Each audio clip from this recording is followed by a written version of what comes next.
जय हिंद दोस्तों, मैं अमरनाथ आप सभी लोगों का स्वागत करता हूं अपने YouTube चैनल फिजिक्स गुरुजी पर।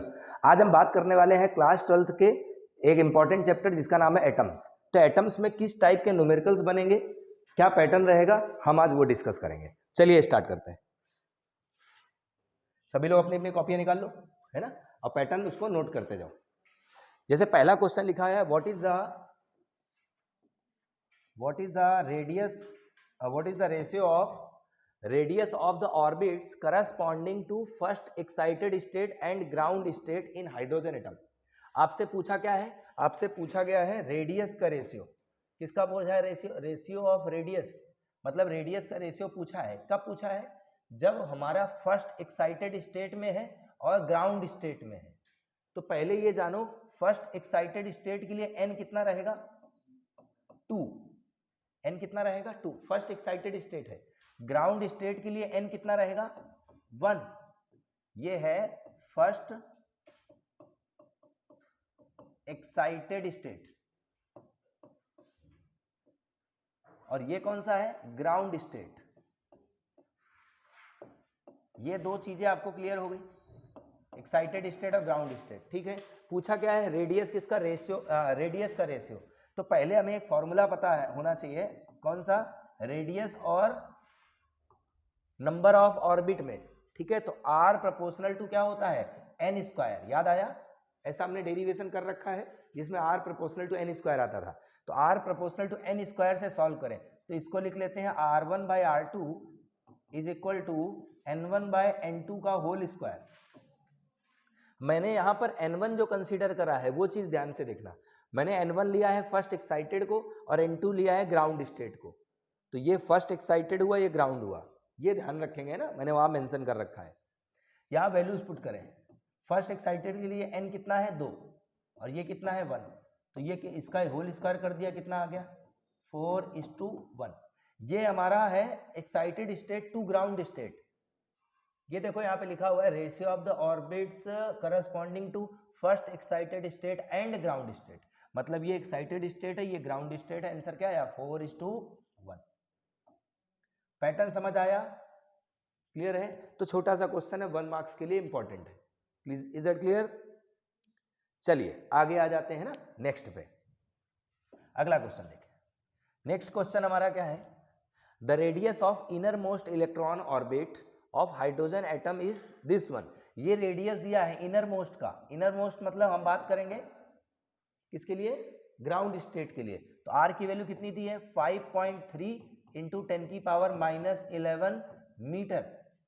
इसके बाद क्या है? What is the radius of orbit in the second excited state. आपको रेडियस आपसे पूछी है किसमें? सेकेंड एक्साइटेड स्टेट में। सेकेंड एक्साइटेड स्टेट मतलब नंबर की अगर बात करें तो मैं सेकेंड एक्साइटेड का मतलब क्या हुआ? n इक्वल टू 3, और ये ग्राउंड स्टेट था तो इसके लिए r कितना होगा? r equal to 1। Ground state में जो r रहता है वो क्या रहेगा? 1, सॉरी n जो है, n क्या रहेगा? 1 ग्राउंड स्टेट में। फर्स्ट एक्साइटेड स्टेट में n कितना रहेगा? 2। सेकेंड एक्साइटेड स्टेट में n कितना रहेगा? 3। तो n की जगह मैंने 3 लिखा। हमसे रेडियस पूछी थी तो इसको ऐसे लिखे r2, पहले रिलेशन लिख ले, प्रीवियस वाला वैसे ही है, r proportional to n square होता है। तो मैंने इसको ऐसे लिख लिया r2 bye r1 equal to n2 bye n1 का होल स्क्वायर।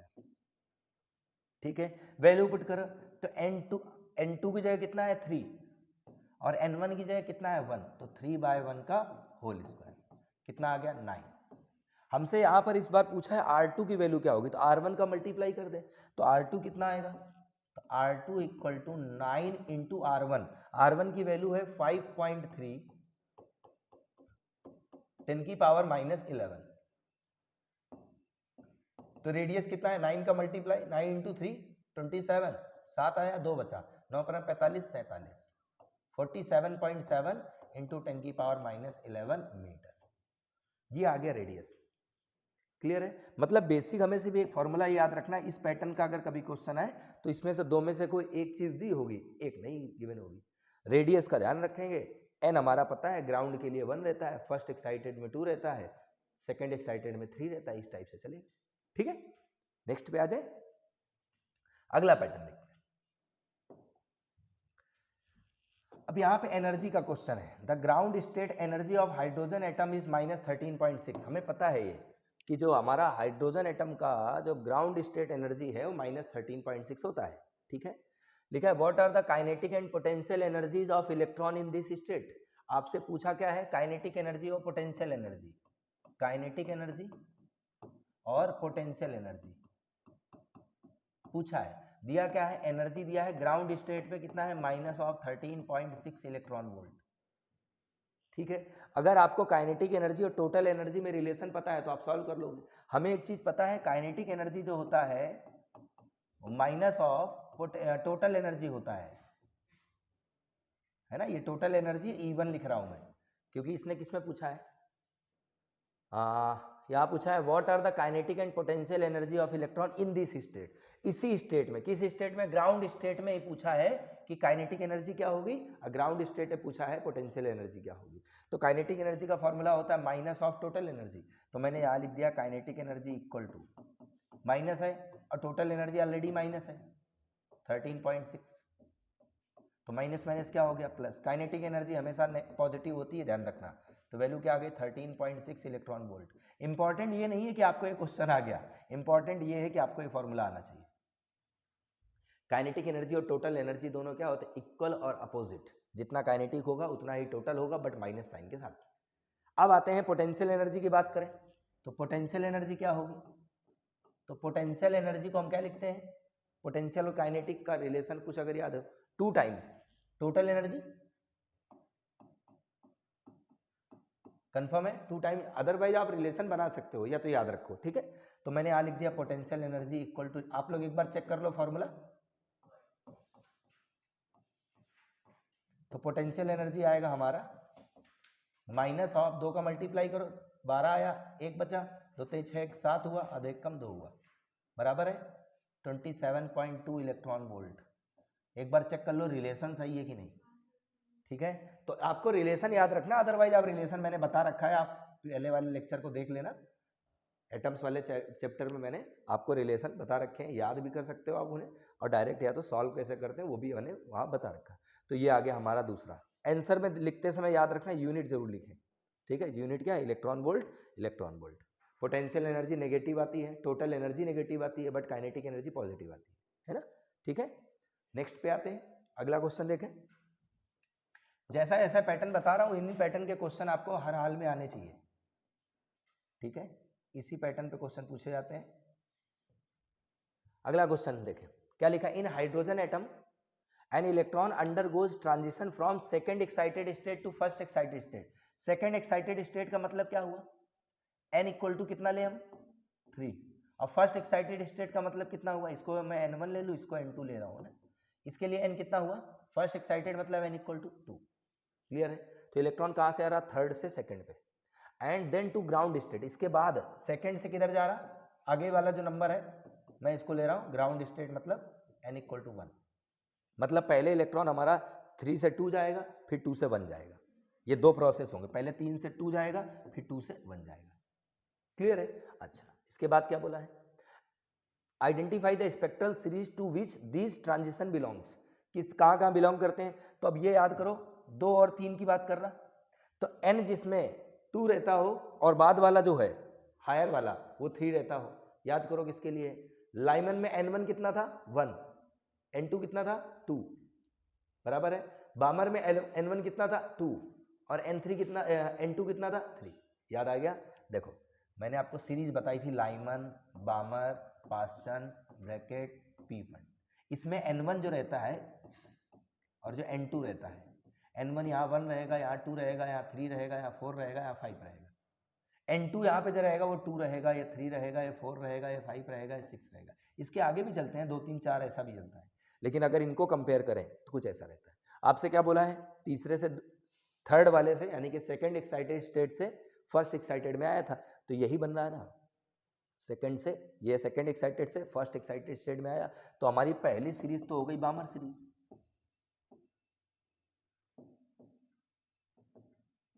इसके बाद दूसरे वाले में क्या हुआ, 2 से 1 पे गया, तो 2 से 1 पे गया तो कौन सा हुआ, लाइमन।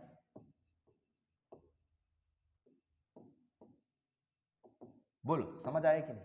भाई पहले किस में था, वो सेकंड एक्साइटेड स्टेट में था, फिर कहाँ जम करके आया, फर्स्ट एक्साइटेड स्टेट में, मतलब 3 से 2 में आया ना, तो 3 से 2 में जा रहा है तो कौन सा है, बामर सीरीज। अगर हम बात करें सेकंड से फर्स्ट में जा रहा है, सेकंड से फर्स्ट में जा रहा है कौन सा है, हमारा लाइमन। क्लियर है, तो ये दो तो पहले वाले के आंसर हो गए, पहले वाले पार्ट के। सेकंड पूछा है find out the ratio of the wavelength of the emitted radiation in the two cases.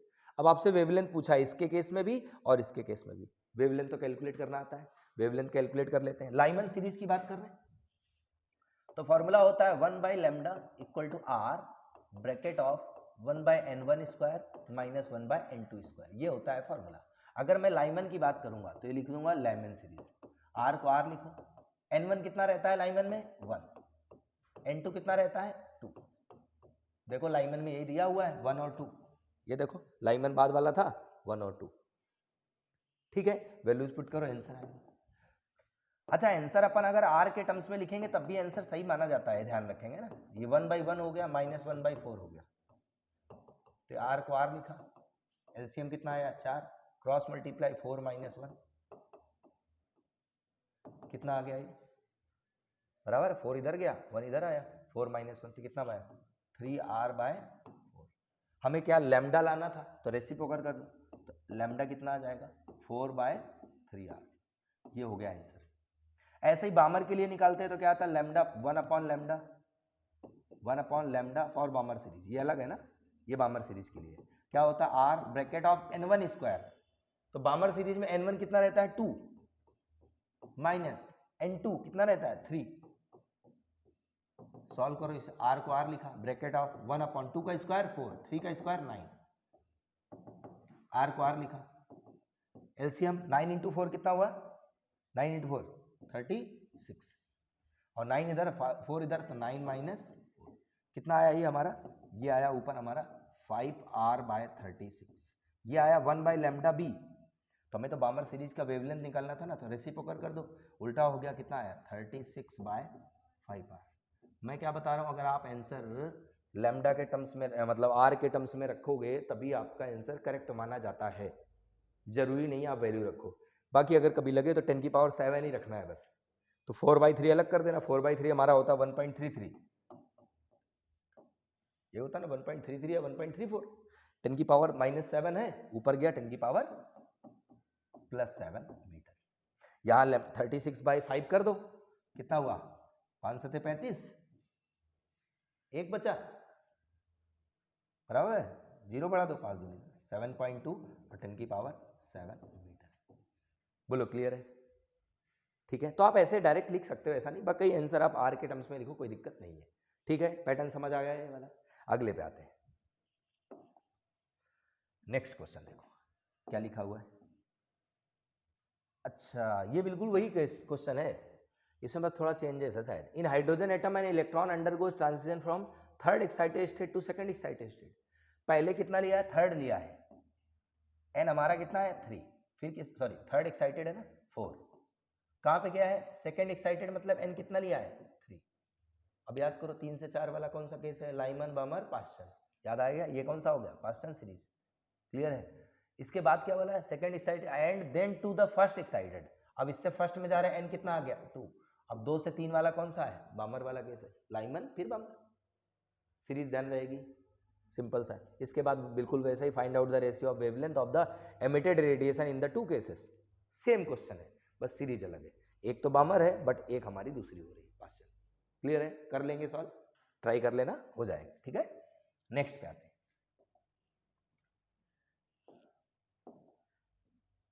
क्या देखें क्या लिखा हुआ है, calculate the shortest wavelength in the Paschen series of hydrogen atom. Shortest wavelength जब निकालते हैं तो क्या होता है, तो पहला फॉर्मूला होता है 1/लैम्डा equal to R bracket of 1/n1 square minus 1/n2 square.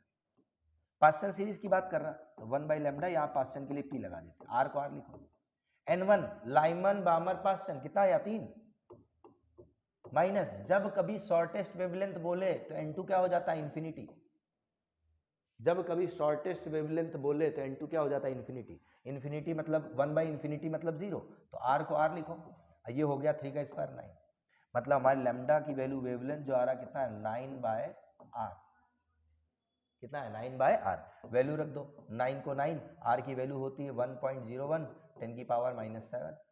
1.01 को 1 ही मानो ना, 1.01 को 1 ही मानो, तो ये हो गया 9 × 10 की पावर 7 मीटर, ये आ रही वेवलेंथ। ठीक है, अच्छा इसके बाद बोला in which region of hydrogen spectrum does this wavelength lie. आपको याद होगा मैंने आपको बताया था यूवी इंडिया, क्या बताया था, यूवी इंडिया। यू रहता है लाइमन के लिए, वी रहता है बामर सीरीज के लिए, इसके बाद के जो तीनों हैं पास्टन, ब्रैकेट और पीफंड, उसके लिए क्या रहता है इंफ्रारेड। तो ये कहाँ लाई करेंगे, इन इंफ्रारेड रीजन, कहाँ लाई करेंगे, इंफ्रारेड में। ये तो पता है ना यूवी इंडिया वाला केस, बस ध्यान रखो लास्ट वाले तीनों के लिए इंफ्रारेड है। ठीक है, नेक्स्ट पे आ जाए, अगला क्वेश्चन। चलो नेक्स्ट क्वेश्चन देखते हैं, अगला क्वेश्चन क्या लिखा हुआ है, find the ratio between the wavelength of the most energetic spectral lines in the बामर and Paschen series of the hydrogen spectrum. अब इंपॉर्टेंट लाइन क्या है हमें, मोस्ट एनर्जेटिक, जिसमें एनर्जी क्या हो, सबसे ज्यादा हो। ठीक है, तो क्या लिखा, find the ratio between the wavelength, wavelength का रेशियो बताना है, किसके लिए बताना है, बामर एंड पास्टन के लिए। ये हो गया बामर का और ये हो गया पास्टन का, दोनों का वेवलेंथ का रेशियो बताना है।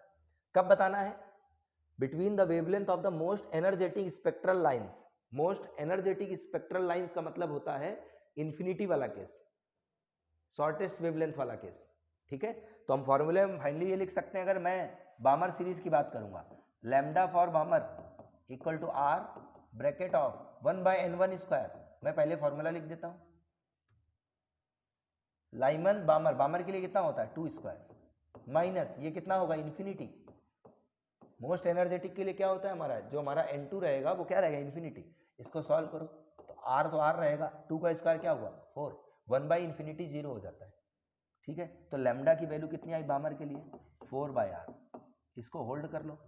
ऐसे ही हम सॉल्व करेंगे पास्टन के लिए, तो कितना आया 1/λ Paschen equal to r bracket of 1 upon Lyman Balmer Paschen, कितना आया 3 का स्क्वायर लिख दें, डायरेक्ट 9 लिख सकते थे वैसे तो। एनर्जेटिक के लिए क्या है, मोस्ट एनर्जेटिक का मतलब सबसे ज्यादा एनर्जी वाला, तो क्या होगा 1/∞, इसको सॉल्व करें तो क्या आएगा r/9, रेसिप्रोकल कर दो, कितना आया 9/r, सेकेंड इक्वेशन, दोनों डिवाइड करना था। Equation number 1/2, lambda for Balmer divide by lambda for Paschen equal to, Balmer के लिए कितना था r/4 और इसके लिए कितना था r/9, r से r कैंसिल, यही है ना, क्या है 9:4।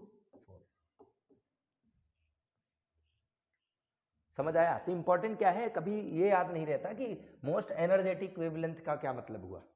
ठीक है, इसका मतलब हुआ जो लैम्डा रहेगा वो क्या रहेगा इन्फिनिटी 2 वाला, ये n1 रहता है ये n2 रहता है। ठीक है, पैटर्न समझ आ गया, नेक्स्ट पे आ जाते हैं, नोट कर लो सभी लोग। ठीक है, फॉर्मूला याद रखो बस, पॉइंट मैं अभी इसका पीडीएफ बना के आपको दे दूंगा। ओके,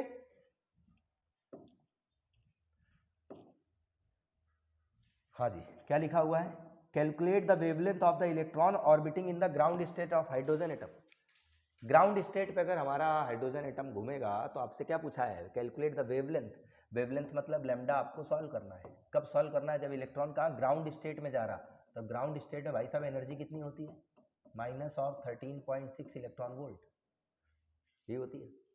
ठीक है, अब इलेक्ट्रॉन जब रिवॉल्व करेगा तो हमारे पास जो इलेक्ट्रॉन की एनर्जी होगी कितनी होगी, प्लस में 13.6, तो भाई एनर्जी का फॉर्मूला होता है ना E = hc/λ, तो लैम्डा अगर सॉल्व करें तो क्या आएगा hc/एनर्जी, बोलो क्लियर, h की वैल्यू कितनी होती है 6.63 लिख लें इंटू 10 की पावर -34 इंटू c कितना होता है स्पीड ऑफ लाइट 3 इंटू 10 की पावर 8 डिवाइड बाय एनर्जी कितना दिया है 13.6 इलेक्ट्रॉन वोल्ट है, एक इलेक्ट्रॉन वोल्ट को कन्वर्ट करो जूल में तो 1.6 इंटू 10 की पावर -19। अब इसको सॉल्व करना है, कैलकुलेटर निकाल लो, सॉल्व कर लो एक बार जरा। देखो ये वाले पॉइंट से वाला पॉइंट हटा देता हूं मैं, ठीक है, इसको 60 लिख लो, कोई दिक्कत नहीं है। यहाँ आ गया 663, मल्टीप्लाई करो बेटा जल्दी जल्दी, है ना, और ये हो गया हमारा 136 इंटू 160 इंटू, देखो मैं पावर बता दूं, जब ये वाला पॉइंट हटाएंगे तो ऊपर आएगा 10। मैंने क्या करा, ये 3 अलग कर दिया, ये लिख दिया, 663 अलग कर दिया, ये लिख दिया, 136 ये आ गया और 160 ये आ गया इंटू। अब एक काम करो ना, ये वाले जीरो से ये वाले जीरो कट कर दो, तो मैं इसको सिर्फ 16 लिख देता हूं। पावर देख लो, -34 में 8 कम कर दो, कितना बचेगा, 10 की पावर -26 और डिवाइड बाय 10 की पावर कितना है, -19। ये सॉल्व करो, पहले कितना आ रहा, 663 इंटू 3, पावर में कैलकुलेट कर लेता हूं 19, ये 19 है, ये 19 पावर 26 कम कर दो, कितना बचेगा, 10 की पावर -7। भाई अगर 26 26 में 19 कम करोगे तो कितना बचेगा, -7, 10 की पावर -7। और इसको डिवाइड करो, कितना आ रहा बेटा, 663 upon 3, sorry 663 into 3 upon 136 into 16। बुढ़ा भाग देखो आप कर लेना, मल्टीप्लीकेशन डिवीजन आपका काम है। नहीं ये कितना आ रहा है, ये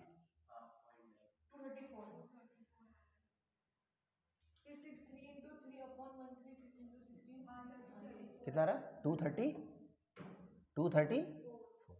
अब आप आंसर सभी लोग चेक कर लेना, मुझे उसका अभी आइडिया नहीं है क्योंकि मैं यहाँ पे कैलकुलेशन नहीं कर पाऊंगा, इतना समय नहीं है ना, थोड़ा जल्दी जल्दी करना है कैलकुलेशन, ठीक है। कैलकुलेशन वाला पोर्शन आप कर सकते हो, है ना। सॉरी, नेक्स्ट पे आ जाए। आपको मेन क्या पैटर्न समझना है ना, कैलकुलेटिव भाई सेम वैल्यू तो मिलने वाली नहीं है, ये सबको पता है, ठीक है, सेम वैल्यू नहीं मिलती, वैल्यू चेंज हो जाती है, ठीक है। नेक्स्ट क्वेश्चन देखो, क्या बेटा कैलकुलेशन देख लो ना, कंफर्म।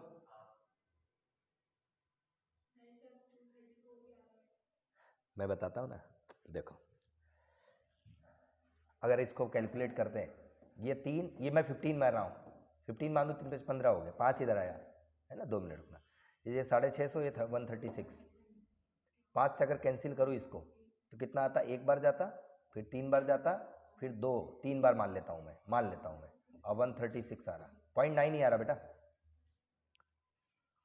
है ना, ये 0.9 ही आएगा, कोई बात नहीं, होता रहता है ना, वो एक साथ आपने कर लिया होगा ना कैलकुलेशन में, इसलिए हो सकता है कैलकुलेटर गलत दे दे, इसीलिए कैलकुलेशन में एरर आ जाती, कोई बात नहीं, ठीक है।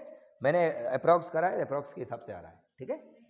हाँ जी, तो ये वाला क्वेश्चन देखते हैं, क्या लिखा हुआ है, the ground state energy of hydrogen atom is -13.6 electron volt. ये ग्राउंड स्टेट की एनर्जी दी है, सबको पता है -13.6 होती है। बोला if an electron makes a transition from energy level -1.51, मैं एनर्जी लेवल की बात कर रहा हूँ, है ना, तो कितना दिया है, -1.51 इलेक्ट्रॉन वोल्ट टू -3.4, तो एनर्जी बाद में कितनी दे दी है, -3.4 इलेक्ट्रॉन वोल्ट, ठीक है। कैलकुलेट द वेवलेंथ, आपसे क्या पूछा है, वेवलेंथ कितनी होगी बताना है। तो पहला हमारा जो ग्राउंड लेवल एनर्जी -13.6 दिया है, लेकिन इलेक्ट्रॉन जो जंप कर रहा है वो कहां से कर रहा है, if an electron makes a transition from -1.51 से -3.4 जा रहा, मतलब मैं यहाँ पे एनर्जी का डिफरेंस ले लेता हूँ, तो डेल्टा E इक्वल टू, ये लिख लेते हैं अपन E1 माइनस ऑफ E2, ठीक है, वैल्यू लिखो, सॉल्व करो, E1 की वैल्यू कितनी है, माइनस का 1.51 माइनस E2 कितना है, माइनस का 3.4, तो ये आएगा डेल्टा E इक्वल टू कितना बचा, ये प्लस का 3.4 माइनस का 1.51, डेल्टा E आ रहा 1.89 इलेक्ट्रॉन वोल्ट, ये आ गया हमारा डेल्टा E। अब आपसे वेवलेंथ पूछा है, तो वेवलेंथ का फॉर्मूला पता है, डेल्टा E इक्वल टू क्या लिख सकते हैं, hc बाय लैम्डा, अभी करा था इसके पहले ऐसे ही क्वेश्चन, तो लैम्डा इक्वल टू क्या हो जाएगा, hc अपॉन में डेल्टा E, h की वैल्यू कितनी है, 6.63 इंटू 10 की पावर -34, c कितना है, स्पीड ऑफ लाइट 3 इंटू 10 की पावर 8, डेल्टा E कितना आया है हमारा 1.89 इंटू, ये इलेक्ट्रॉन वोल्ट में है, जूल में कन्वर्ट करेंगे, जूल में कन्वर्ट करना है तो 1.6 इंटू 10 की पावर -19 का मल्टीप्लाई कर देंगे। अब इसको सॉल्व कर लेते हैं, तो लैम्डा की वैल्यू कितनी आएगी, देखो 6.63 इंटू 3 करो, कितना आ रहा, 19.89 डिवाइड बाय, 1.6 इंटू 1.89 3.024, दोनों को डिवाइड करो। मैं पावर कैलकुलेट कर लेता हूं, पावर कितना बचेगा, -26 बचेगा, 6.577, बस बस बस। यहां देखो पावर की बात अगर करें तो 34 में 8 कम कर दो, कितना बचेगा 26 माइनस का, और 19 और कम कर दो, कितना बचेगा 10 की पावर माइनस का 19 कम करेंगे -7 आएगा। देखो यहाँ पे 26 माइनस का आ रहा है ना, और ये माइनस का पावर आ रहा, हाँ 10 की पावर -7 लैम्डा। मतलब कि इसके पहले वाले क्वेश्चन में हमने पावर में एरर करी है, चेक करो देखो, हाँ नहीं सही लिखा है, पावर माइनस ही है, मुझे याद आया, मैंने सोचा प्लस लिख दिए। सिर्फ हमें कैलकुलेशन का ध्यान रखना है। पैटर्न देखो आपको, ये पैटर्न के लिए एक फॉर्मूला ये है, पहला, जब कभी ऐसा एनर्जी इलेक्ट्रॉन जंप करे तो उसके लिए हमें क्या करते हैं, डिफरेंस ले लेते हैं, ठीक है। हमेशा ध्यान रखना जो डिफरेंस आएगा वो क्या आएगा, पॉजिटिव आएगा। इसी बात का ध्यान रखते हुए आप सॉल्व कर सकते हो, ठीक है। नेक्स्ट पे आ जाए, अगला क्वेश्चन, चलो नेक्स्ट पे देखते हैं। अच्छा, इसको देखो, ये डायग्राम बना हुआ है ना, डायग्राम बेसिस क्वेश्चन है, लिखा था energy level diagram of element is given, ठीक है। Identify by doing necessary calculation which transition correspond to the emission of the spectral line of wavelength 102.7। Wavelength इस बार दिया है और ट्रांजिशन पूछा है, तो देखो इस बार लैम्डा दिया है, लैम्डा कितना दिया है 102.7 नैनोमीटर, मतलब वेवलेंथ दिया है 102.7 नैनो का मतलब 10 की पावर -9 मीटर। और ट्रांजिशन पूछा है, ट्रांजिशन कहाँ से कहाँ होगा, तो ये एनर्जी लेवल आपको दिए हुए हैं, ग्राउंड लेवल -13.6 ऐसे करके सब दिया हुआ है। तो एक काम करो, एनर्जी सॉल्व कर लें, तो एनर्जी का फॉर्मूला क्या होता है, hc बाई लैम्डा, बराबर है, लैम्डा दिया है, एनर्जी निकाले, एनर्जी कितना आ रहा, h की वैल्यू 6.63 10 की पावर -34, बार बार यही कैलकुलेशन घूम रही है अपने आसपास, ठीक है। लैम्डा की वैल्यू कितनी है 102.7 10 की पावर -9, सॉल्व करो इसे जरा, कितना आ रहा है एनर्जी। इस बार एनर्जी हम ना इलेक्ट्रॉन वोल्ट में भी कन्वर्ट करेंगे, ये आंसर जूल में आएगा, है ना। तो ये इसका कैलकुलेशन लिखो जरा, 6.63 इंटू में 3 और डिवाइड बाय 102.7, और पावर में देख लेता हूँ, पावर वैसे ही आएगी, यहाँ पे कितना है 10 की पावर माइनस का 20, 34 में 8 कम कर दो 26 बचेगा, और डिवाइड बाय 10 की पावर -9, ये कितना आ रहा है कैलकुलेशन करने पे 0.19, बेटा सही से कैलकुलेशन करना,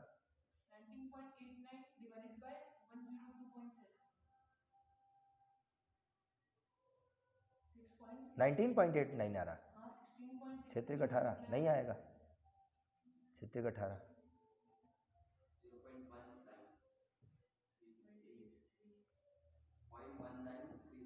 पूरा आंसर बोलो, कैलकुलेटर हाथ में आप लोगों के, इसके बाद आंसर नहीं आ रहे हैं। 6.63 मल्टीप्लाई बाय 3 19.89 होता है, हाँ, तो 19.89, हाँ 19. हे भगवान, कौन सी जनरेशन में आ गया हूं मैं, 0.1936,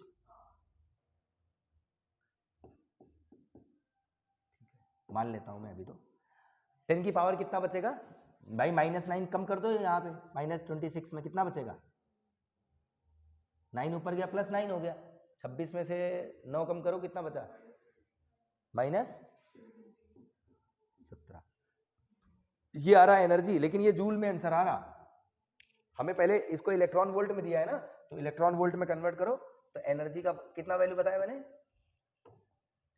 0.1936, 0.1936 इंटू 10 की पावर -17, इसको इलेक्ट्रॉन वोल्ट में कन्वर्ट करेंगे तो क्या करेंगे 1.6 इंटू 10 की पावर -19 से डिवाइड करेंगे, क्योंकि जूल था, जूल को इलेक्ट्रॉन वोल्ट में जब कन्वर्ट करते हैं तो इससे डिवाइड होता है ना। आप डिवाइड करो जरा, एनर्जी बताओ कितनी आ रही, 0.121 इंटू 10 की पावर कितना बचेगा माइनस, ये +2 हो जाएगा, तो हाँ 2 बचेगा ना, तो इसको लिख सकते हैं अपन 12.1 इलेक्ट्रॉन वोल्ट, बोलो क्लियर है।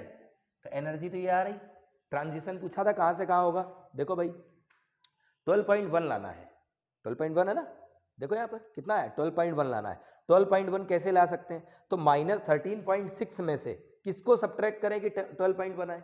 देखो इसको करेंगे तो बहुत ज्यादा अंतर हो जाएगा, इसको करें तो आंसर आ रहा होगा 1.5 अगर कम करें, यही वाला हुआ, बराबर है, ठीक है। तो इसको कम करके देखो 13.6, तो एनर्जी अगर मैं देखूं डेल्टा ई, तो मैं अगर 13.6 में से क्या था नंबर 12 कितना नंबर दिया था 0 पॉइंट, ये दिया था ना 1.5 कम करो कितना आ रहा 12.1। बोलो क्लियर है, मतलब जो हमारा ट्रांजिशन है वो कहां से कहां हो रहा, ये वाला डी वाला ट्रांजिशन होगा। कौन सा ट्रांजिशन होगा, डी वाला, ध्यान रहेगा, ठीक है। तो हमारा ट्रांजिशन नंबर डी आया। हाँ पहले 1.5 कर लो डेल्टा, मैं तो सीधा डिफरेंस ले रहा था ना, 1.5 माइनस का 13.6, ठीक है। बोलो किसी को कोई समस्या, कि माइनस है, क्लियर है, ठीक है। तो ये पैटर्न हमारा एक और था। नेक्स्ट पे आते हैं, कैलकुलेशन है इस चैप्टर में, है ना। देखो एक ही आध क्वेश्चन आना है आपके यहाँ, एक क्वेश्चन ही आएगा 3 नंबर का, और क्या कैलकुलेशन संभालनी है बस। चलो क्या लिखा है, the ground state energy of hydrogen atom is -13.6 electron volt, ठीक है। What is the kinetic energy of electron in the second excited state. तो पहले टोटल एनर्जी आपको जो दी है वो कितना दी है, -13.6 इलेक्ट्रॉन वोल्ट। आपसे पूछा क्या है, kinetic energy of electron in the second excited state. तो सेकंड एक्साइटेड स्टेट का मतलब n कितना हो गया 3 हुआ, n3। तो सेकंड एक्साइटेड स्टेट का मतलब हुआ, मैं इसको E3 निकाल लूं, कितना आता है -13.6 अपॉन में n स्क्वायर लिखते हैं, याद आया कुछ, है ना। तो n की जगह कितना रख दिया जाए यहाँ पर, देखो मैं वापस से फॉर्मूला लिख देता हूँ पहले, है ना। हमें फॉर्मूला पता होना चाहिए, ई एन का जो फॉर्मूला होता है वो होता है -13.6 upon n square electron volt में। अब हमें बात कर रहे हैं second excited state. Second excited state का मतलब हुआ हमारा n जो लेना है वो 3 लेना है, इसको n3 लिख लो, बराबर है। तो एनर्जी कितनी आएगी, आएगी -13.6 अपॉन 3 रखना था, 3 का स्क्वायर कितना हो जाएगा 9, डिवाइड करो कितना आया -1.51 इलेक्ट्रॉन वोल्ट। आपको ये याद भी होगा, है ना। तो ये आ गई हमारी टोटल एनर्जी। पूछा क्या था इन्होंने, काइनेटिक एनर्जी, और हमें काइनेटिक एनर्जी और टोटल एनर्जी में रिलेशन पता है, क्या पता है, काइनेटिक एनर्जी जो होता है वो माइनस ऑफ टोटल एनर्जी होता है। तो इस थर्ड की बात कर रहा था, तो काइनेटिक एनर्जी क्या हो जाएगा, माइनस माइनस प्लस, यानी कि 1.51 इलेक्ट्रॉन वोल्ट। बोलो ये क्लियर हुआ। ये जो एनर्जी आ रही है वो टोटल एनर्जी है ना, और टोटल एनर्जी किसमें, सेकंड एक्साइटेड स्टेट में कितनी आई -1.51, तो काइनेटिक एनर्जी कितनी आ जाएगी, प्लस हो जाएगी, ठीक है। पहला पार्ट क्लियर है। सेकंड पार्ट में what is the potential energy of electron in the third excited state.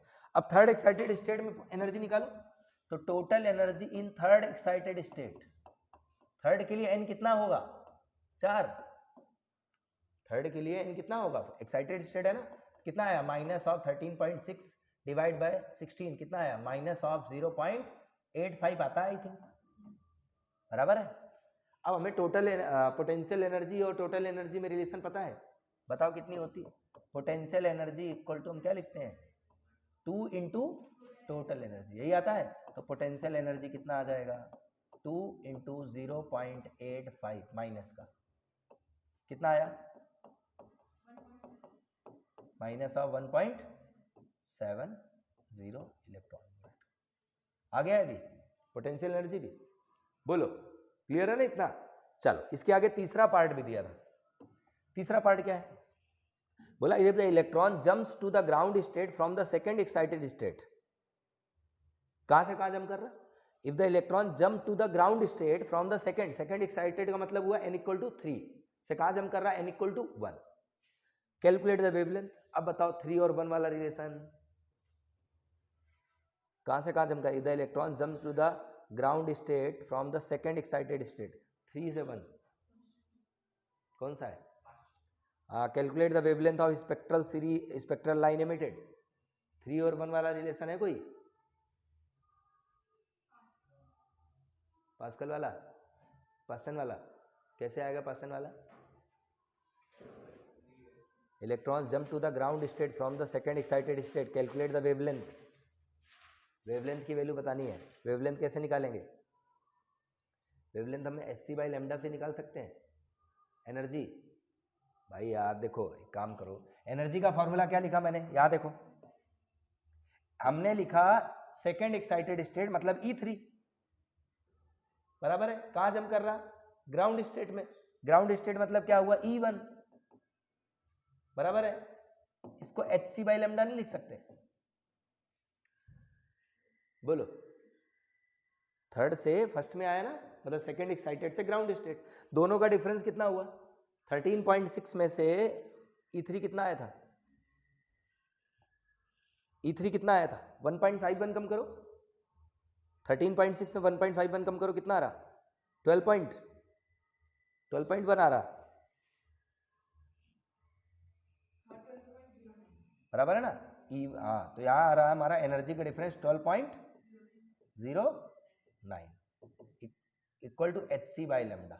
बोलो, अभी तो करा था ना ऐसा, इलेक्ट्रॉन वोल्ट में, तो लैम्डा इक्वल टू क्या आएगा? hc अपॉन में 12.109 मतलब बनी, बराबर है। इलेक्ट्रॉन वोल्ट वैल्यू रखना है बस, फॉर्मूले को समझो, है ना, आराम से। तो लैम्डा कितना आएगा? h की वैल्यू 6.63 इंटू 10 की पावर माइनस 34, चौथी पांचवी बार लिख रहा हूं मैं। c की वैल्यू 3 इंटू 10 की पावर 8, बार बार आएगा क्योंकि हम एटम्स ही पढ़ रहे हैं। और 12.1 को 12.1 लिखो, इंटू इलेक्ट्रॉन वोल्ट को जूल में कन्वर्ट करेंगे, 10 की पावर कितना? 1.6 10 की पावर माइनस 19। फिर से कैलकुलेशन, है ना। चलो, लैम्डा इक्वल टू, शादियां हो रही इस समय खूब सारी, 2 4 6 करना ले कहीं। -34 में 8 कम कर दो, कितना हुआ? -26, और 19 कम करो 26 में -7, यही आएगा। आई रहा, बार बार आ रहा, तो अपने को याद हो गया। लैम्डा कितना आ रहा कनिष्का?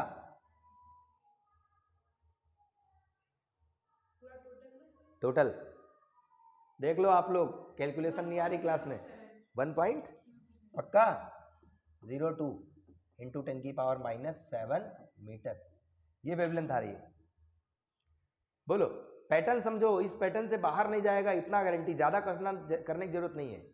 अभी एग्जाम के पर्पज से मैं आपको बता रहा हूँ, एग्जाम पर्पज से आपको सिर्फ 10-12 क्वेश्चन की प्रैक्टिस करना हर एक चैप्टर में, किसी किसी चैप्टर में तो कम ही है, इससे ज्यादा थोड़ी ना आएंगे, 1-2 क्वेश्चन और है, बहुत सफिशिएंट, मोर देन सफिशिएंट, बता रहा हूँ। उसी पैटर्न में से मिलेगा क्वेश्चन, सिर्फ वैल्यू चेंज करेगा, ठीक है।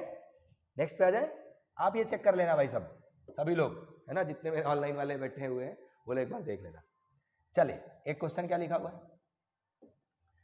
Which state of triply ionized beryllium has the same orbital radius as that of ground state of hydrogen atom? पहले ये समझो, which state पूछा है, n की वैल्यू पूछी है। Which state of triply ionized beryllium has the same orbital radius?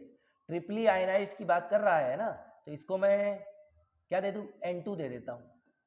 Which state of triply ionized, हमें state पूछा है, ट्रिपली आयनाइज्ड बोला है, बेरिलियम की बात कर रहा है ना, ठीक है। जेड कितना होता है? Hydrogen helium beryllium, hydrogen helium lithium beryllium होता है ना, हाइड्रोजन हीलियम लिथियम बेरिलियम, तो जेड कितना हो जाएगा? 4। बेरिलियम की बात कर रहे हैं ना, चलो ये हो गया सेकंड वाले के लिए ना, बेरिलियम की बात कर रहे हैं। Has the same orbital radius, radius दोनों का सेम है भाई साहब, R1 इक्वल टू R2, बराबर है। अच्छा, as that of the ground state of hydrogen atom, hydrogen atom की ग्राउंड स्टेट की बात कर रहे हैं, तो n तो 1 हो गया, और हाइड्रोजन के लिए कितना होगा? Z 1। अच्छा, रेडियस इक्वल दिया है, तो मतलब कहीं ना कहीं हिंट्स दिया है। आपको फॉर्मूला याद होगा, रेडियस को हम ऐसे लिखते थे, R proportional to n square by Z, यही था Z n square Z। Check कर लो, चेक कर लो, मुझे फॉर्मूले ऐसे याद नहीं है। n square h square upon, हाँ यही था, यही था, है ना भाई, फॉर्मूले n square h square upon था ना, तो इसको मैं ऐसे लिख सकता हूं, n1 बाय Z1, स्क्वायर लगा हुआ है ना, तो ऐसे लिखो n1 स्क्वायर बाय Z1, ये किसकी बात कर रहा? हाइड्रोजन की, इक्वल टू ये कितना है? n2 स्क्वायर बाय Z, किसका है? बेरिलियम का, ठीक है। तो n1 की वैल्यू कितनी है? 1, n1 1, Z1 कितना है? 1, तो 1 ही आएगा। इसमें n2 हमें निकालना है, और Z2 कितना है 4, बराबर है। तो N2 की वैल्यू निकालनी थी, तो N2 स्क्वायर कितना आया 4 के बराबर, तो N2 कितना आया 2 के बराबर। आए हुए क्वेश्चन है सारे, कोई ऐसा सिंगल क्वेश्चन नहीं जो पेपर में ना आया हो। सीबीएसई में सभी क्वेश्चन आए हुए है, सिंपल सा, सिर्फ वही 2-4 फॉर्मूले लिमिटेड। क्लियर है।